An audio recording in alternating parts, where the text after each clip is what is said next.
గర్భధారణ, ప్రసూతి చికిత్స, పిల్లలకు చికిత్స వంటి అన్ని సౌకర్యాలు కలిగిన ఒక పరిపూర్ణమైన ఆసుపత్రి మన సుధా ఫర్టిలిటీ సెంటర్.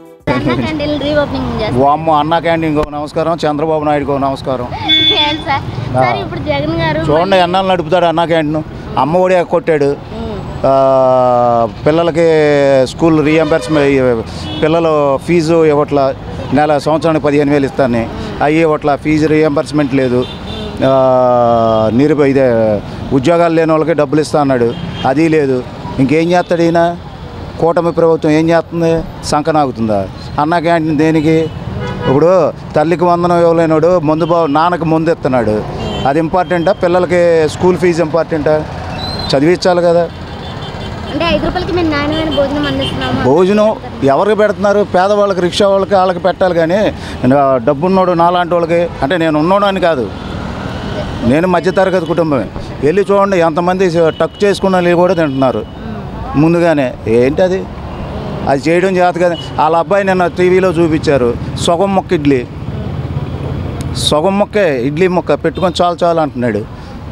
ఆయన 3 స్పూన్లు తిన్నాడు, తీసి పక్కన పడేసాడు. తినలేక మామూలుగానే తినలేడు, ఇంకా పిల్లల భోజనాలు కడిపే నింపుతాడు. ఇప్పుడు చంద్రబాబు గారు ఢిల్లీ అనేది పర్యటన వెళ్ళారు కదా సార్, ఢిల్లీ టూర్ మీద, దాని మీద మీ అభిప్రాయం సార్?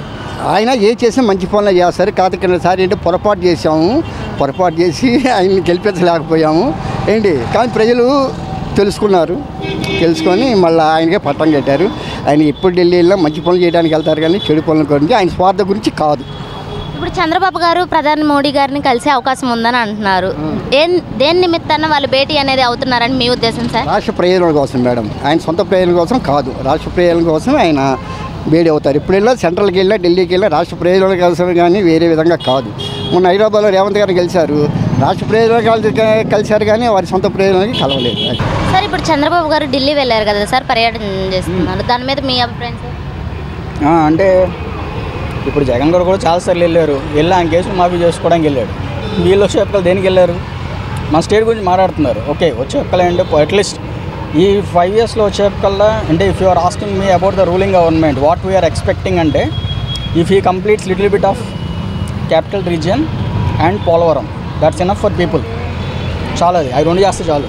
అంటే ప్రధాని మోడీ గారితో కూడా భేటీ అనేది నిర్వహిస్తున్నారు. ఆ భేటీ దేని నిమిత్తాన కలుస్తున్నారని మీ ఉద్దేశం? చాలా ఇష్యూస్ ఉంటాయి. అంటే ఇప్పుడు ఫర్ ఎగ్జాంపుల్ మన రూలింగ్ గవర్నమెంట్ ఉంది, ఆ రూలింగ్ గవర్నమెంట్ వచ్చే ఒక్కలంటే I'm saying about the Modi government, అది వచ్చే ఒక్కలేమో సంకీర్ణ ప్రభుత్వం. దాంట్లో వచ్చే ఒక్కలు ఏంటంటే మనకి అంటే వచ్చే ఒక్కలేమో మన టీడీపీ పార్టీ వాళ్ళు వీళ్ళందరితో అలయన్స్తో ఉంది.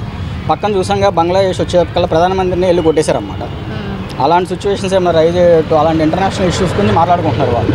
దాన్ని పెద్ద మనం తప్పడాల్సిన అవసరం లేదు. ఇప్పుడు చంద్రబాబు గారు ఢిల్లీ పర్యటన అనేది చేస్తున్నారు, మోడీతో భేటీ అనేది అవుతున్నారు, దాని మీద మీ అభిప్రాయం మేడం? అలా చేస్తేనే మంచిగా, ఆయనతో కలిసి ఉంటేనే మనకు ఏదైనా రూపాయి వచ్చింది, అలా చేస్తేనే బాగుంటుంది. అంటే ఈ భేటీ దేని నిమిత్తాన జరిగి ఉండొచ్చు అని మీ ఉద్దేశం? ఏముండదు, బాగానే ఉంటుంది. రాష్ట్ర ప్రయోజనాలు ఏమన్నా అలాంటివి ఏముండదు, బాగానే ఉంటుంది ఆయనతో కలిస్తే. అంటే ప్రయోజనాల కోసం అమౌంట్ కావచ్చు, ఇప్పుడు అమరావతికి ఎలాగైతే కోట్లు అట్లాగచ్చారు, అట్లాగేమన్నా. ఇప్పుడు రామ మందిరం ఆయన కట్టించారు కదా, ఏది అడిగినా ఆయన చేస్తాడు, ఆయనకు అంత పవర్ ఉంది. మౌలితో కలిసి ఉంటే వస్తుంది, మనం ఏది అడిగినా చేస్తారు ఆయనకు అంత ఫుల్ పవర్ ఉంది. అదే మరి ఇప్పుడు చంద్రబాబు గారు పెట్టిన ఈ పథకాలన్నీ ఎప్పటిలోపు అమలు చేసే అవకాశం ఉంటుందంటారు మేడం? ఇప్పుడు వైసీపీ వేత్తలు వ్యాఖ్యలు అనేవి చేస్తున్నారు కదా, ఎప్పట్లో? ఇప్పుడు ఎందుకంటే ఒక 5-6 నెలల్లో చెయ్యాలి, అంత తొందరగా కాకపోయినా ఒక 5-6 నెలల్లో కూడా చెయ్యాలి. చేయకుండా ఉంటే బాగోదు, చెప్పినా వేస్ట్ అది. మరి రేపు పదవిలో ఎవరైనా వేయాలన్నా వేయలేరు, ఊరికే చెప్పడం, కానీ వాళ్ళంతా వాళ్ళు వస్తే డబ్బులు రాకుండా ఉండవు. సార్ ఇప్పుడు అన్నా క్యాంటీన్ రీఓపెనింగ్ చేశారు కదా, దాని మీద మీ అభిప్రాయం? చాలా హ్యాపీ. మంచి 5 రూపాయలకి నాణ్యమైన భోజనం అనేది లభిస్తుంది. ఎందుకంటే మధ్యతరగతి వాళ్ళు తినగలుగుతారు, ఉన్న వాళ్ళు తినగలుగుతారు, లేని వాళ్ళకి లేదు కదా, అదే ఆధారం. ఇప్పుడు ఇటువంటి బాబాయ్ వచ్చాడు, ఎక్కడి నుంచి దూరం నుంచి వస్తాడు ఏంటి, వాటిని సంపాదించుకునేది రోజు 300-400 సంపాదించుకుంటాడు. అదే అక్కడికి వెళ్ళానుకో, ఓ పూట భోజనం చేస్తాడు, ఓ హాస్టల్ తింటాడు, వెళ్తాడు, హ్యాపీ. ఇప్పుడు అన్నా క్యాంటీన్ రీఓపెనింగ్ చేశారు కదా, దాని మీద మీ అభిప్రాయం? గుడ్ వర్క్, మంచిదే కదా. అంటే 5 రూపాయలకి నాణ్యమైన భోజనం అనేది లభిస్తుంది అంటారా? అవునండి, అంటే వచ్చేప్పటికల్లా పూర్ పీపుల్ ఉంటారు, డైలీ వర్కర్స్ ఉంటారు, వాళ్ళకి వచ్చేటప్పుడు గుడ్ థింగ్. ప్రీవియస్ గవర్నమెంట్ అది స్టాప్ చేయడం కూడా ఒక wrong decision. It's a good decision. Anna canteen reopening, completely agree with the government policy. ఎప్పుడు వచ్చినా జగనే వస్తాడమ్మా ఈసారి. అంటే సోషల్ మీడియాలో కథనాలు నడుస్తున్నాయి కదా సార్, జగనే పరిపాలిస్తాడు. అంటే గతంలో ప్రజల ఆదరణ ఎలా జరిగింది? మళ్ళీ ఆదుకునేది పేదలను కానీ ఎవరినైనా కానీ జగనే. అంటే ఇప్పుడు అన్న క్యాంటీన్ రీఓపెనింగ్ చేశారు కదా, దాని మీద మీ అభిప్రాయం? ఏమైంది, పెడతానన్నారుగా, పెడతానన్నారు, అక్కడక్కడ పెడతానే ఉండారు కదా. ఇప్పుడు మహిళలకి సూపర్ 6 అని పథకాలు అనేవి పెట్టారు కదా, దాని మీద మీ ఏమున్నాయమ్మా, అసలు ఏమి లేవు అంటున్నారు కదా, డబ్బులు ఏమున్నాయి. అంటే చంద్రబాబు గారు ప్రకటించారు కదా, అవి అమలు చేయాలంటారా? అమలు చేయనన్నారు, చేస్తాన్నారు, టైం పట్టుద్ది అంటున్నారు కదా. ఇప్పుడు ఫ్రీ బస్ అనేది మొదలు పెడతామంటున్నారు కదా, దాని మీద మీ అభిప్రాయం? ఏమో మరి దాని గురించి ఏమి ఎత్తట్లేదుగా, అన్ని పథకాలు ఇచ్చారు, మరి ఏమి అమలు చేయట్లేదుగా.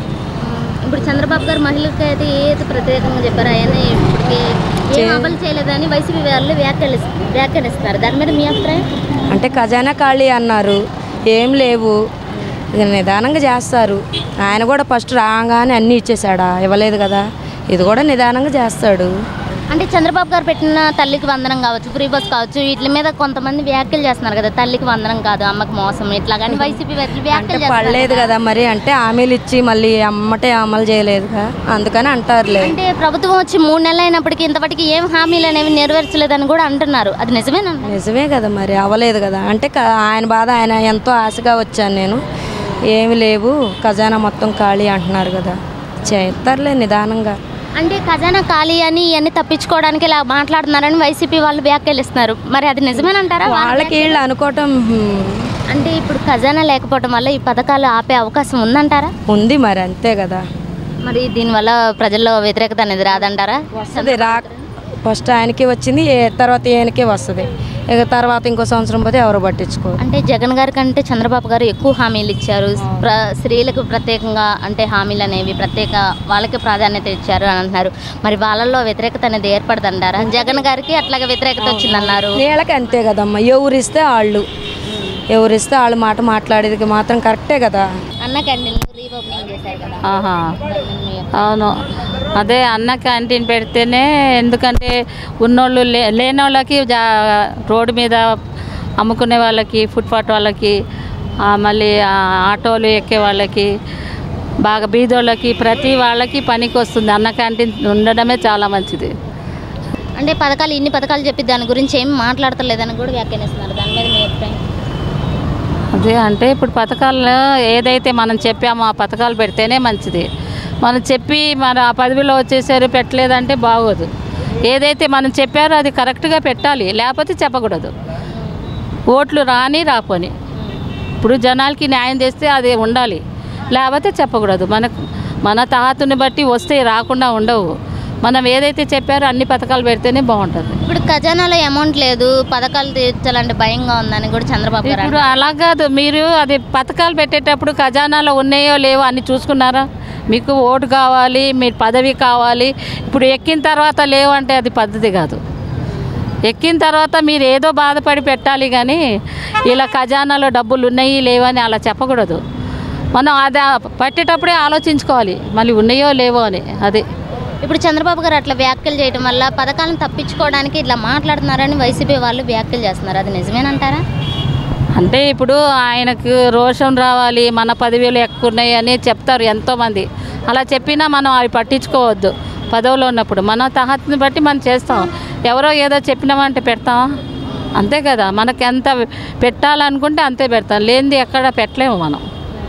అనుకున్న వాళ్ళు ఎందుకంటే మన పదవి రిమార్క్ రావాలని ఎన్నైనా చెప్పుకుంటారు, అది పద్ధతి కాదు. అది చెప్పుకోవడం అలాంటి చెప్పినా వినకూడదు.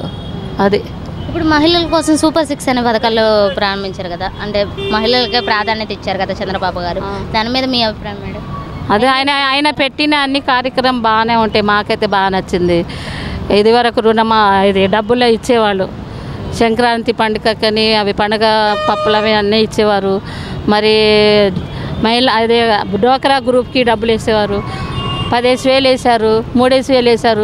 అప్పుడు మాకు బాగానే అనిపించింది. ఎప్పుడైతే జగన్ వచ్చారో అప్పటి నుంచి మాకు రూపాయి లేదు, మా గ్రూప్లోకి లేవు. డోక్రా గ్రూప్కి ఆయన బాగానే చేశారు, ఆ డబ్బులు బాగా, అదే మాకైతే బాగా నచ్చింది అది.